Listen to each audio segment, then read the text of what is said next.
చెల్లెలు కవితమ్మ ఓ ఆమె కూడా ఏం మాట్లాడుతుందిరా బాబు.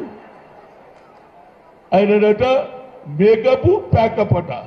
పాప ఆయన ఏం చేసినా పవన్ కళ్యాణ్ ఏమన్నా అన్నాడా?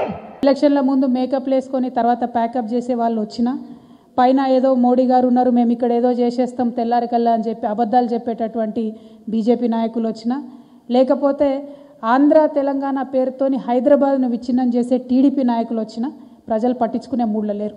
మేకప్ అట ప్యాకప్ అట. ఆయననేమో 24 గంటల్లో ఆందోళన పంపిస్తా అన్నాడు. ఇప్పుడట కాలుకు ముళ్ళు తలుగుతే పన్నుతోటి ఎప్పుడన్నా తీసినారు తల్లి? కాలు ఇడి ఉంటుంది, పన్ను ఎట్లా పోతుందో మనకి దిక్కు చెప్పు. ఏం చెప్తారా బాబు? ముళ్ళు పడితే ఎవడన్నా సూదితోటో కాటతోటి తీస్తాం.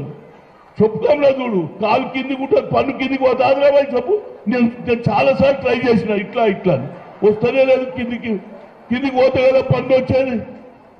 ఏం మాట్లాడతారు మీరు అర్థం చేసుకోండి. అదేది మొగిలి రేఖలు దండం పెడతా, టీవీ అయిపోయేదానిక నాకు అన్నం పెట్టదు, నీళ్ళు అంత చైతన్యం వచ్చింది మీలో. ఇప్పుడు ఈనాడు అవకాశం వచ్చింది సోనియా గాంధీ.